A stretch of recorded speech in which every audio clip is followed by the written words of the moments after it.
Hey, it's Elisha Goldstein. There's something I just wanted to share with you today that I think is going to be really impactful. I share with the people that I work with, and I just wanted to place a space because it's probably something that we should be sharing with more people. There's an epidemic that's happening right now, and I see it on the rise. I see it in an increasing way in so many people, and it's just anxiety.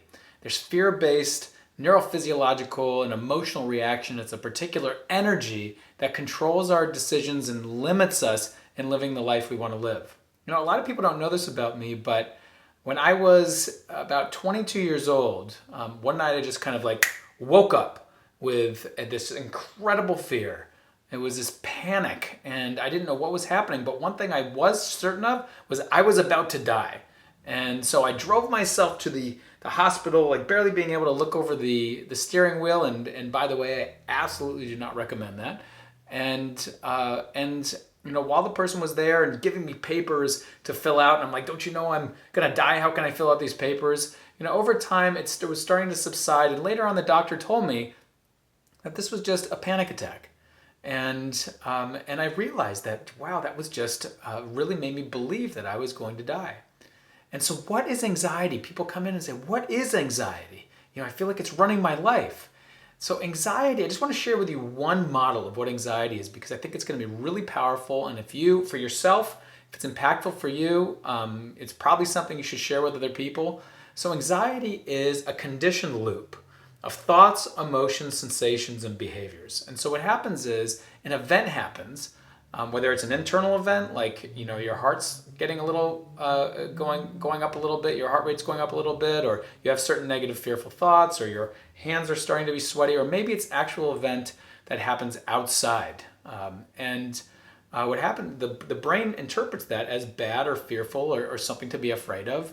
And so it starts going to this problem solving mode. How do I plan for like the worst case scenario? Starts thinking about that. So as it's thinking about the worst case scenario, that's freaking your body out. It's putting you into a fight, flight, freeze response. And so it had already begun. And so your body begins to prepare. And so the blood starts going to your muscles. You start tensing up, and it's getting ready to, most of the time, just kind of really flee. You know, it goes into that fight mode more when you're kind of feeling angry. So it's fleeing or freezing at the time. And so that's happening physiologically. So that's why you notice when you say, well, what's the body symptoms of anxiety? You know, a lot of people walk through my door and say, well, I'm feeling really anxious. I say, well, how do you know?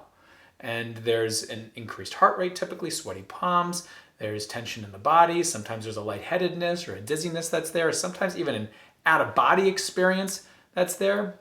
And so there we have the sensations. The emotion is fear. It's always fear. It's always fear. And so there's an emotion of fear, and then there's the action of starting to pace around or start to get distracted onto our phones, or we start to look up stuff on the internet to like, what is this thing that I'm experiencing? And we do these kind of behaviors, or maybe we self-soothe by eating, or we fall into other types of bad habits that we end up feeling shame about later on. So we get caught in this cycle. It's just what I call an anxious loop.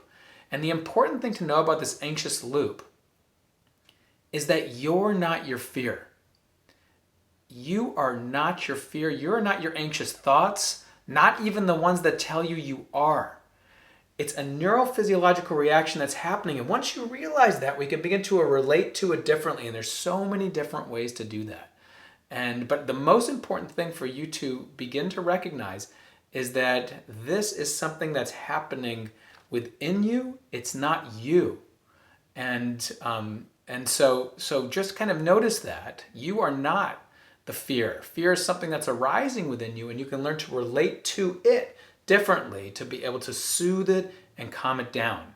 As my good friend Dan Siegel says, if you can name it, you can tame it. And so there it is. So I want you to start just thinking about anxiety, about what it is, thoughts, emotions, sensations, behaviors, and you can even map it out for yourself. Like, what is this anxious loop for me? And it's one of the core things I talk about in Uncovering Happiness, and also in A Course in Mindful Living and other places. But for you, just begin to map it out and name it when you notice it. And when you name it, you get some space from it. You're in that space between stimulus and response, which is what which has been a quote that's been attributed to Viktor Frankl, who was a neurologist, a psychiatrist. He was a Holocaust survivor. Who said, between stimulus and response, there's a space. In that space lies our power to choose our response In our response lies our growth and our freedom. So by naming your anxious loop, which is what anxiety is there, right? It's what it is for you. And you get that space, a space where there's more opportunity for choice, possibility, freedom, perspective, to relate to it differently and start to control your mind and come back into your life. Okay, I hope that was really helpful for you. Again, if you know people who have anxiety, it's probably something you should share, just because this could be something that could be really helpful for them. Okay, I look forward to being with you another time. Bye for now.